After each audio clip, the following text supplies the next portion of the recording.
NSAT, No Secrets, Just Truth. Jezreel Emil Kavan. We live in a time where we believe in certain things. We live in a time where we believe that we could accomplish anything, but we have not put our mind to accomplishing the goal that has been set forth for us thousands and thousands of years ago, to be philosophical, to understand the meaning of who we are and what we are. We are so afraid of digging deep into the reality of ourselves that we hide ourselves from ourselves. We imprison ourselves and encage ourselves, thinking that if we hold ourselves back, then we would keep the truth safe and hidden, when the truth must be free. It must be able to flourish and bloom as a rose. When we begin to speak about what we believe, we are afraid to debate the merits of what we believe.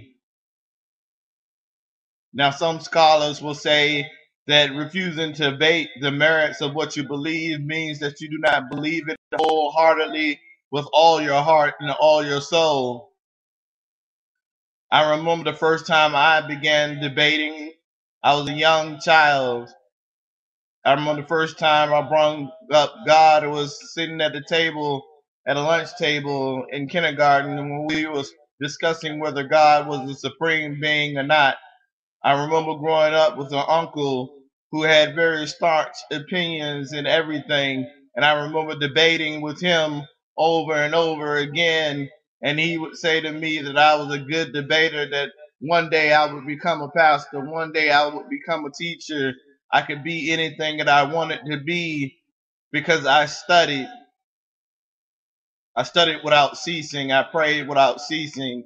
I believed wholeheartedly in my heart that what I believed was the core of the truth. We move into realms of reality as we move into people's lives. We have to realize that their lives are a realm of their own creating. Ask me how we got here, and I will tell you that we got here through the grace and the glory of God, that God brought us to this place so that we may recognize and see the truth and stand for the truth and battle for the truth. For I say that I serve a God of truth. There is no higher God than the God of truth. There is no greater power than the power of truth. It is sweet and yet it turns bitter in your mouth, because in the beginning everybody wants the truth. They want to hear the truth, but when the truth actually appears, they deny the truth because it is so hard to accept. It is the reason why in Revelation John said that he was given the scroll by the angels that was sweet and then turned bitter in his mouth, because it was the truth. It was the unleashing of the chains of the mind. It was the unleashing of the chains of the soul. It was the birth of a new movement. It was the movement of truth. And the truth is so hard to hear. The truth is so hard to believe because we are so used to telling lies. We are so used to living under the oppression of lies. For the enemy is the king of lies. He is the king of delusions and illusions. He works his magic by having us believe that what we see and conceive is not the truth. He makes us doubt the image that is in the mirror. He makes us doubt the image that is in our hearts. He makes us doubt the image that we believe is greater than any other. I have sat in many churches where they parse through the Bible, refusing to go into Revelations because Revelations begin to explain that not all of us are going to reach the heights of heaven. Not all of us are going to heaven. Not all of us will see God. Not all of us will return to our Father.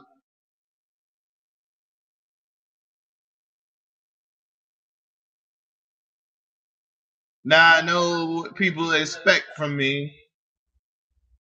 They expect the eloquence of a man who has been through fire, water, and earth.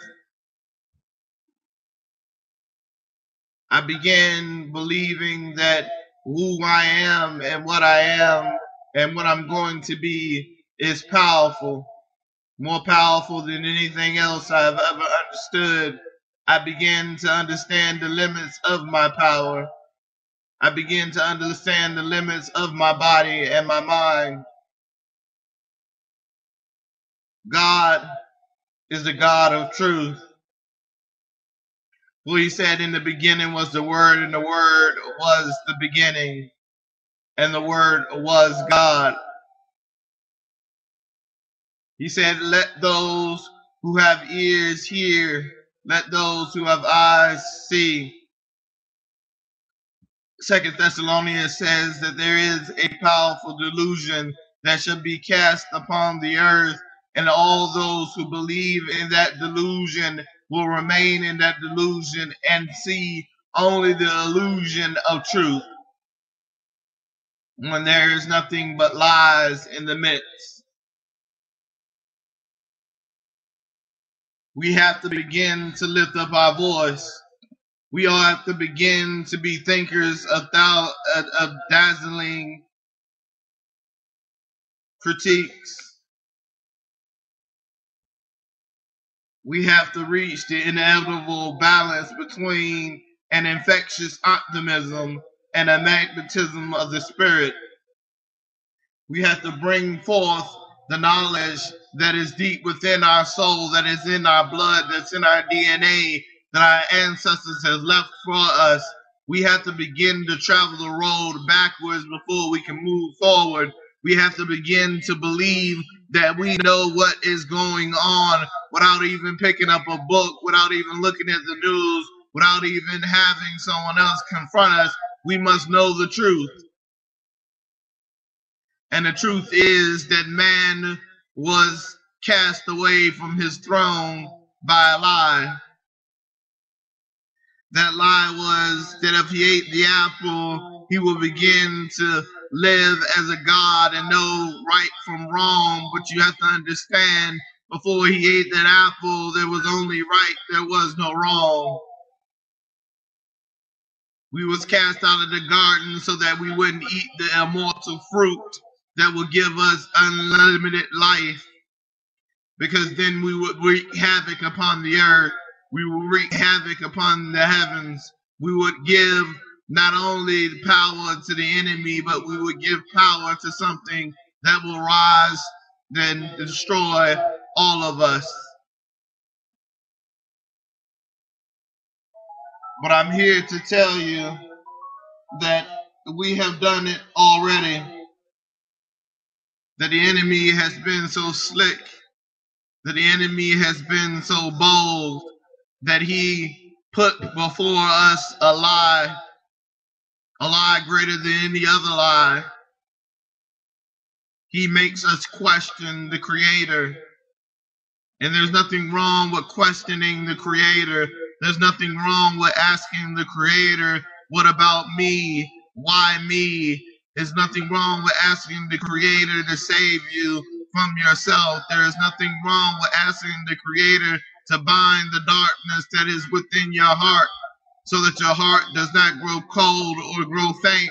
There is nothing wrong with speaking your mind. There's nothing wrong with debating the issues of the day, the issues of the month, the issues of the year. There's nothing wrong with debating the facts. There's nothing wrong with debating your pastor.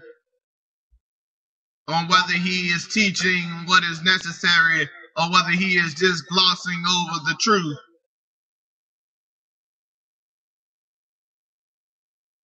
We have to begin to step forward, not backwards. We have to begin to believe that who we are is powerful beyond measure, that who we are is the height of what life is, that who we are can accomplish the impossible, that who we are is powerful, not only in this realm, but in the realm of heaven, that we stand between both heaven and earth.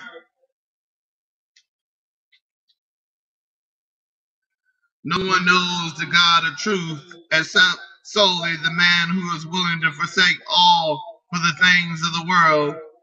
Having renounced the whole place and having grasped the fringe of his garment, he has set himself up as a power. He has subdued the desire in every way within himself.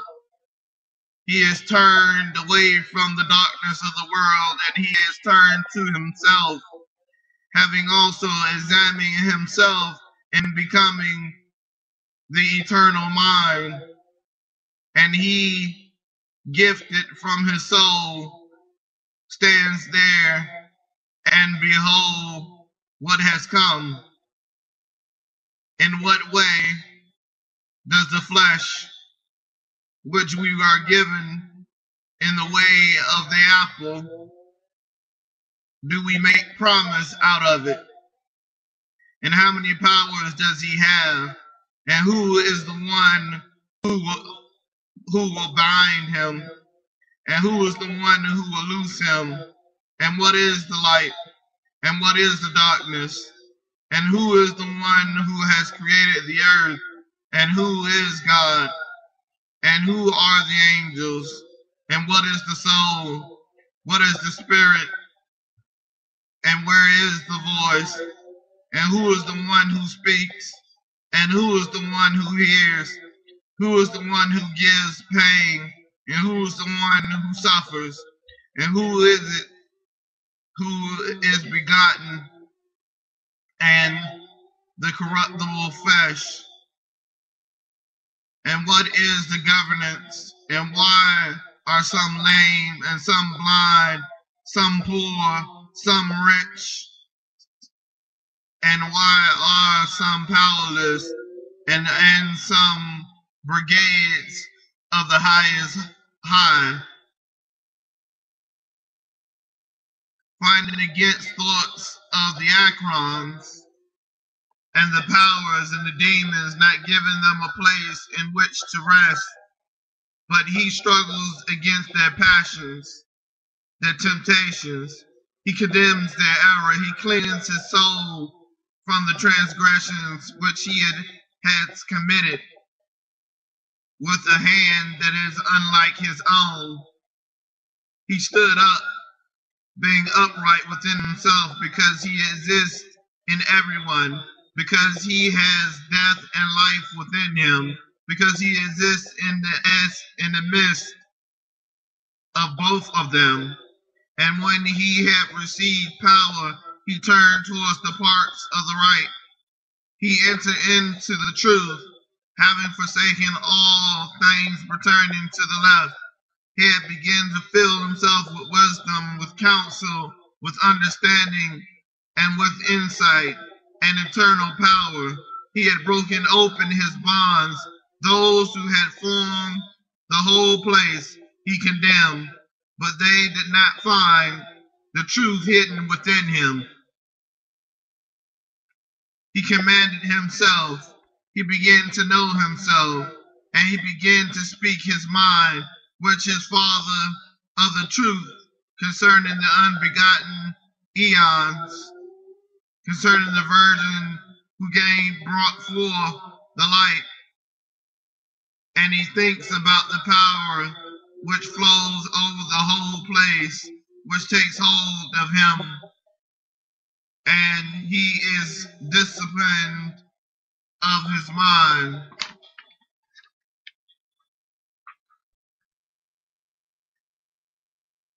we must begin to ask these questions, the questions that is on the tip of our tongue, yet we hold back within our hearts the questions that will answer all of our seeking desires, to know the God of truth, to know who we are in the presence of truth, whether we ourselves hold on to an essence of the truth, whether we ourselves are children of the truth, of the children of destiny.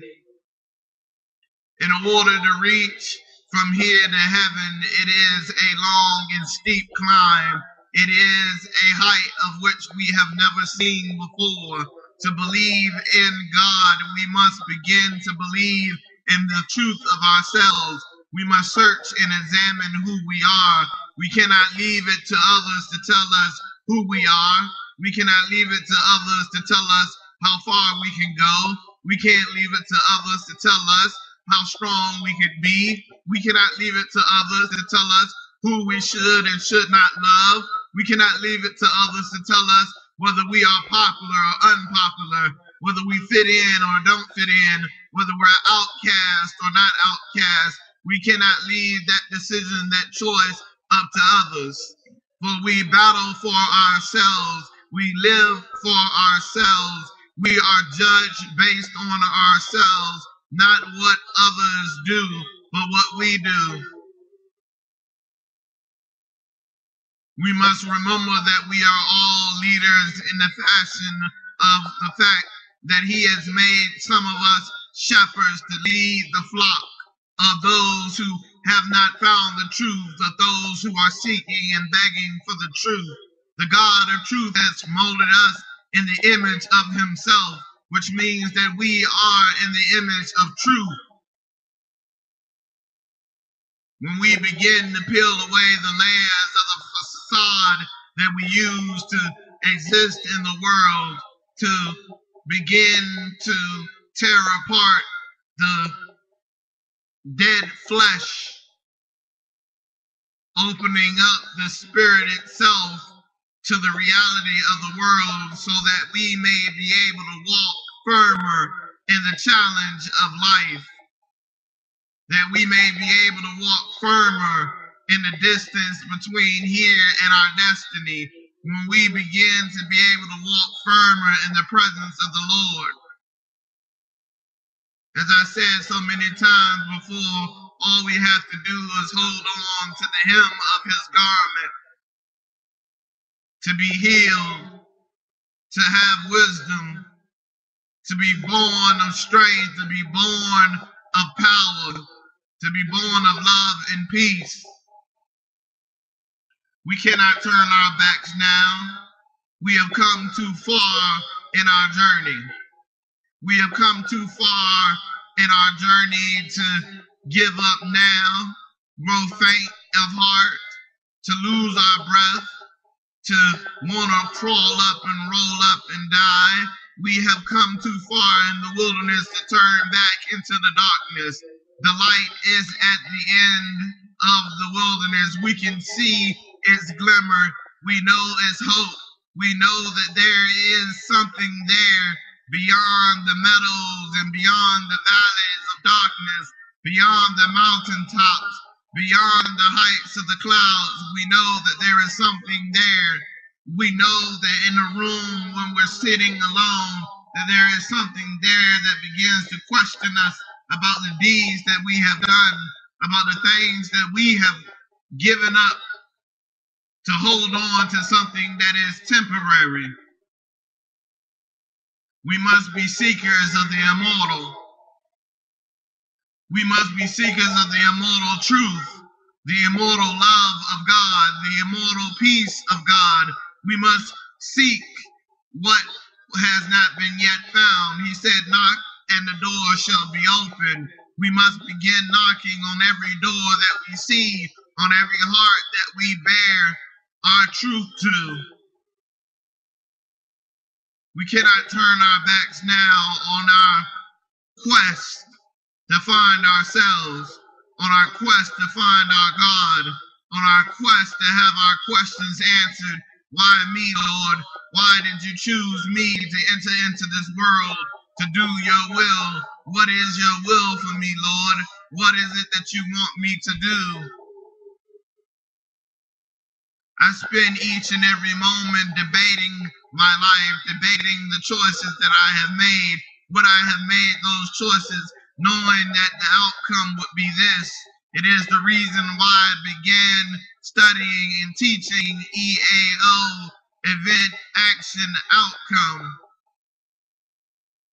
because the event is the situation that we're in. The event is the situation that is coming. You can see it from a mile away. You can feel it in your bones. You can feel it in your soul that something is coming.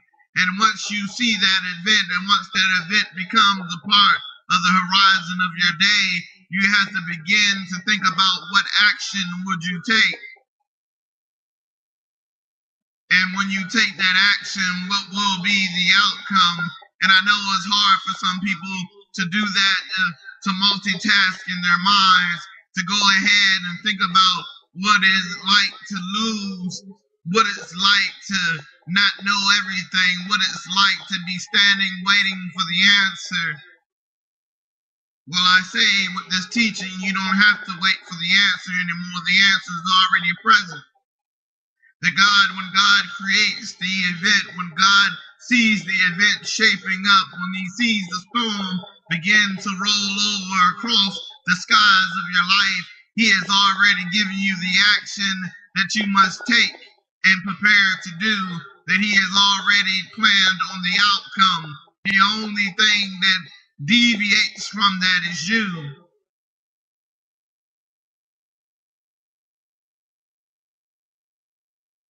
We have to understand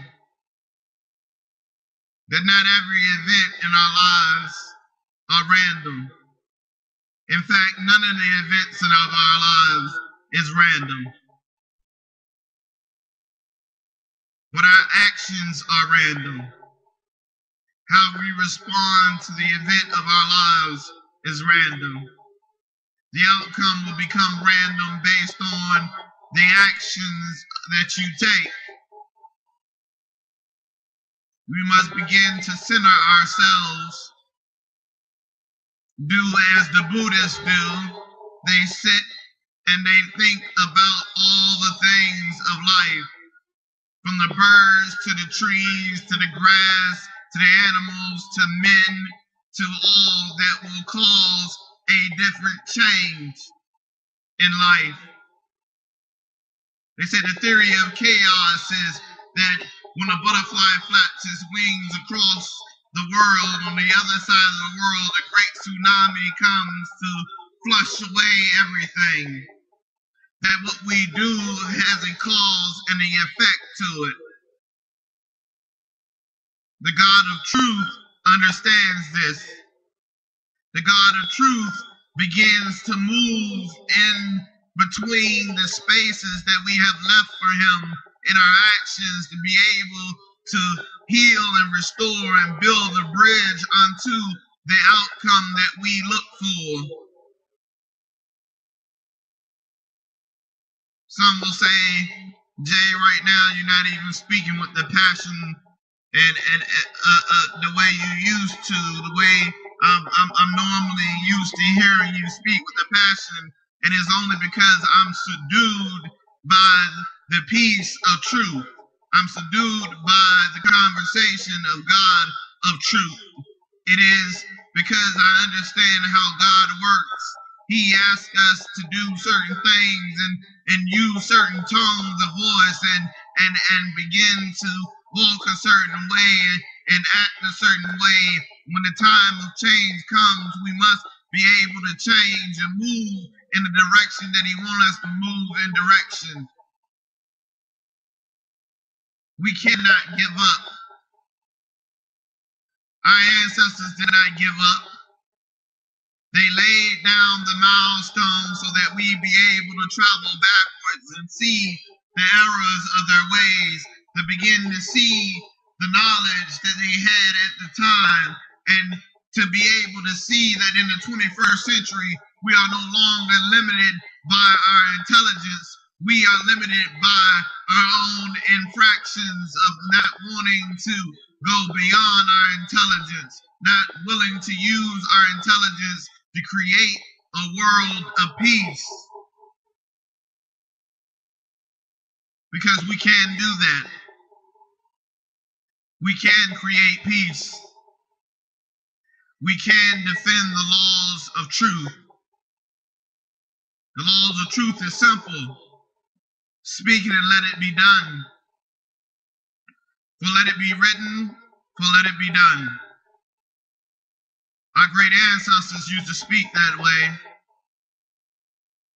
Our great ancestors used to believe that if we follow a single path forward and not deviate, even when there's a fork in the road, that we turn to the God of truth and ask which way is the right way, which path is the path that we must take. We were glorious then. I hear people say, what happened to the great miracles of old? When God used to move in and intervene, and I said that the New Testament told us that we are the intervening factor now. We're no longer children. We're now servants. We have the choice of whether to serve the Lord or not. We have the choice whether to believe the Lord or not.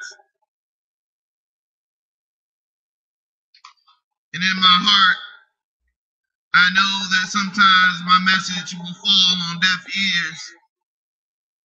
I know that my message will sound unclear and complicated. I know that my message may not be the strongest message possible at that moment, but I'm only trying to reach a few. I'm only trying to reach those who are seeking. And what I'm telling you now is that you must be seeking the truth and the wisdom.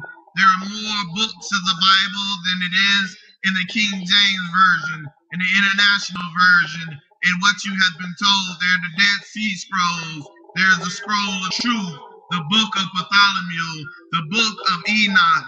There is more to the Book of Matthew. There is something else moving along the path that says that we must expand our visions. We have to begin to read the Quran. We have to begin to understand Buddhism, Hinduism, Kabbalah. We must begin to understand these other religions because God did not speak multiple language. He spoke one language. But when the Tower of Babel came down, we were broken up into multiple languages with multiple cultures. It is the reason why you can begin to study their religion and you will see that each of them shares the same commonality of the same thing. Have you ever seen the movie Zeitgeist and they're trying to prove that Christianity is not just the only religion that has a Savior born on a certain day from a virgin, and that the astrology lines up, and that the cross is basically the alignment of the sun in the sky? You begin to understand that our world is not complex, but it's simple. We have made it complex by dividing things in half and in pieces and saying, okay, we'll learn this, okay, and then we'll learn that, and leaving in between the gaps of how these things actually belong together. When you begin to understand psychology, you begin to understand that what your behavior is common to the behavior of others in society. That you war with yourself over these issues, intimacy and love. When you begin to war with yourself between anger and peace, when you begin to war with yourself over hope and despair, when you begin to open doors to those who you say that you love, when you begin to close doors on those who have done you wrong, you begin to see the truth. Today I say that we must begin to pray to the God of truth, to unveil his truth to our mind, that we must begin to anoint our head once again, as he said, anoint your head with the cross and then wipe it off, so that no one knows that you are fasting. It is no one else's business that you are fasting but your own. But begin fasting so that you can understand what it is that you lack. It's time to starve the flesh from what it normally receives so that it can respond to the spirit, so that the spirit can be able to have control over the flesh and subdue it. When he says that you should not boast and brag of the good things that you do for others because you did them because you were supposed to do those things, because those things were done for you. When you begin to realize that the greatness of who you are is beyond just words, is beyond just what you have done for someone else, it is just the fact that you are present. Some of us do not realize the power of our birth. Just being born was a power of its own.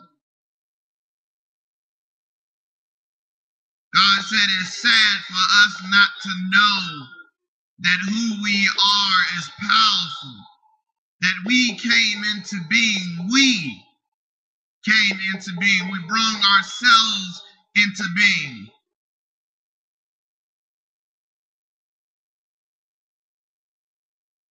That we allowed ourselves to grow. And some of us play for the different side of the team. They're warriors for the darkness. They suck you into despair. They suck you into the illusion that what they're telling you is something right and righteous, when all along what they're telling you will destroy you surely. When you begin to go to the synagogues and the temples and the churches, and you get sucked into believing that that is what the will of God is, then you have not found the God of truth yet. Because if you remember, Jesus went into the temple while they were selling things outside and collecting offerings, and he turned the tables over, saying that they turned the synagogue of God into a den of thieves. You have to remember early on in his life when he went into the temple, they told him when he was going through the scripture that he was too young for it, that he didn't understand it, and he began to quote it word by word and saying to them that he understood the words, but those were not the laws of God. That there is a parallel universe aligned in one direction, and what makes us lose control is not realizing how close that parallel is between right and wrong, between right and left, that it does matter whether you go right or whether you go left. If you're driving and the directions tell you to go right and you decide to go left, there will be some consequences. There will be some double backing, some turning around, some repositioning to get back on course. And especially if you're on the interstate, we all know how the interstate is, and you take that wrong turn, it's going to take you a while before you can get back onto the interstate and get to the direction that you're trying to go. The God of truth tells you that. That is not necessarily free will, but you do have a choice between serving him or not serving him. He's not going to force you to serve him. He's not going to force you to worship him. He's not going to force you to pray to him. But he is not going to continue to be a maid to you either. Oh God, I messed up. Please save me. Oh God, I messed up. Please direct me. Oh God, I messed up. After a while, you're going to have to make a choice. Are you going to keep messing up? Or are you going to change? Are you going to do his will, no matter how hard the task may be? I find what I have to do very hard. I'm one of the shyest people I know. Even though many around me call me outspoken, I am very shy. But I have made a vow and a commitment with the God of truth that I will stand for the truth no matter what. When something is going on in my presence that I do not like, that I will speak out because I understood what it was like growing up, not having those speak out for me. When I was being abused, when I was being traumatized, when I was being bullied, when I was being picked on, when I was being left out of the circle, when society says I wasn't the popular one, I knew what it was like. And I also know what it's like to be popular and have so many people depend on you for their happiness, for their enthusiasm for life. I know that pressure. I know the crushing loss of someone that you love. And you ask God, why would you rip that person away from me? But I also know the strength of living in their name, moving forward in their name, doing what is right and righteous in their name. The God of truth asks us to bear witness to the truth at all times. It asks us to live the truth all the time. We can no longer sit back and pretend that we do not see the chaos of the world now, because we see it. And if we trace back, we can hear the footprints of God speak through those in time, whether it is Gandhi, whether it was Mother Teresa, whether it was Princess Diana, whether it was Martin Luther King, whether it was Malcolm X, whether it was Marcus Garvey. You can begin to hear the footprints of God, whether it was Kennedy or Carter or Theodore Roosevelt. You begin to listen to their speeches. You begin to listen as they speak, and you can hear the footprints of God in the midst of their voices. You can hear the God of truth in the midst of their voices, trying to get you to realize that you are more than just flesh and bones, that inside of you is a heart, inside of you there is a soul, inside of you there is a power, inside of you the veil has been torn open so that you can communicate with God himself. No longer do you have to build an altar. No longer do you have to sacrifice a lamb.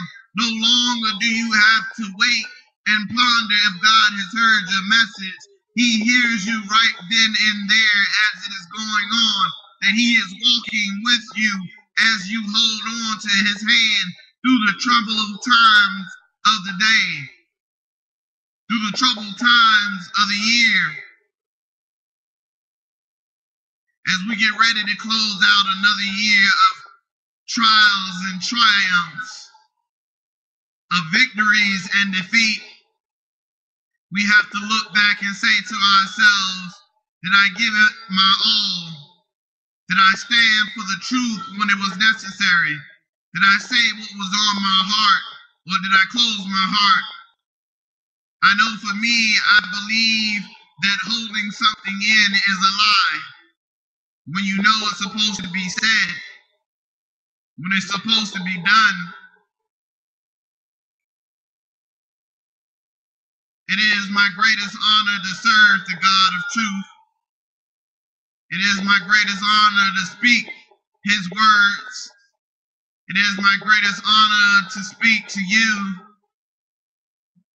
It is, without question, a great honor to be chosen to be able to speak so eloquently, to be considered a young prophet, to be considered a young teacher, to be considered a young shaman, to be considered a human among all the rest of human, to be considered a son of God.